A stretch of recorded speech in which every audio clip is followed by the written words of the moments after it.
Assalamualaikum warahmatullahi wabarakatuh. Perkenalkan nama saya Muhammad Musibani, NPM 19640003. Saya mahasiswa aktif Universitas Islam Kalimantan Muhammad Asad Al-Banjari Banjarmasin, Fakultas Teknik Politeknik Sipil. Nah, saya akan membuat video tentang perundang-undangan ketenagakerjaan dan pengupahan dalam mata kuliah ketiga dengan dosen pengajar Bapak Adi Surya SMT. Ya, kalau mau lebih lanjut lagi, lihat video selanjutnya.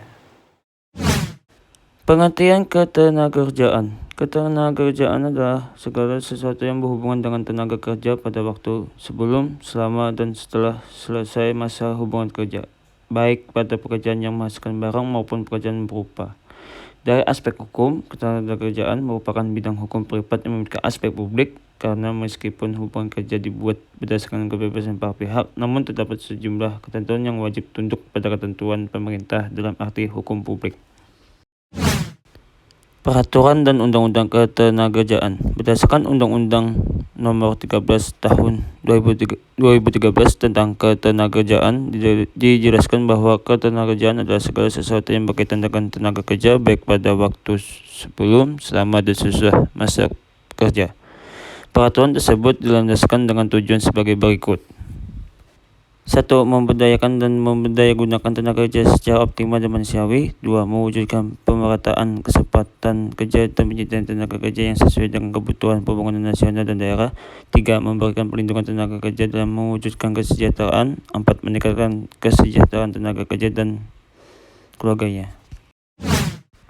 Tenaga kerja dapat diklasifikasikan menjadi 3 kelompok, yaitu: pertama, tenaga kerja terdidik. Tenaga kerja yang mempunyai keahlian pada bidang tertentu atau khusus yang diperoleh dari bidang pendidikan, sebagai contoh dosen, dokter, guru, pengacara, akuntan, dan sebagainya.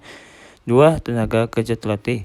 Tenaga kerja yang memiliki keahlian pada bidang tertentu atau khusus yang diperoleh dari pengalaman dan latihan, sebagai contoh supir, tukang jahit, monitor, dan sebagainya. 3. Tenaga kerja tidak terdidik dan tidak terlatih. Tenaga kerja yang mengandalkan tenaga, tidak memerlukan pendidikan maupun pelatihan terlebih dahulu, sebagai contoh kuli, pembantu rumah tangga, buruh kasar, dan sebagainya. Klasifikasi tadi mendorong pengaturan terkait pelatihan kerja sebagaimana diatur dalam bab 5 Undang-Undang No. 13 Tahun 2013 agar kualifikasi tenaga kerja Indonesia dapat semakin baik. Dalam pelaksanaan ketenagakerjaan, pelaku usaha dan tenaga kerja mengikatkan diri dalam suatu hubungan hukum melalui ikatan atau perjanjian kerja yang sudah disepakati oleh kedua belah pihak, bersifat tertulis atau lisan, dan dilandasi sesuai dengan peraturan perundang-undang ketenagakerjaan yang berlaku. Hak dan kewajiban antara pengusaha dan tenaga kerja juga menjadi perhatian demi menciptakan keamanan dan kenyamanan saat melakukan aktivitas bekerja. Masalah ketenagakerjaan. Masalah ketenagakerjaan dapat timbul karena beberapa faktor seperti pendidikan, kesempatan kerja, maupun pertumbuhan ekonomi yang relatif rendah.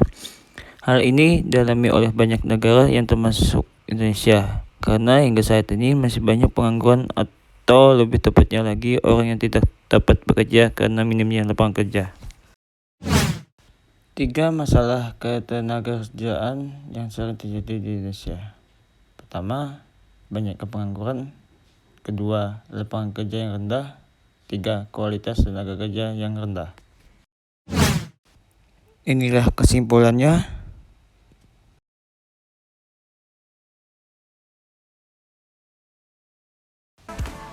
Selesailah video kali ini. Mohon maaf dalam penyampaian saya ada kekurangan. Mohon dimaafkan sebesar-besarnya. Sekian, terima kasih. Wassalamualaikum warahmatullahi wabarakatuh.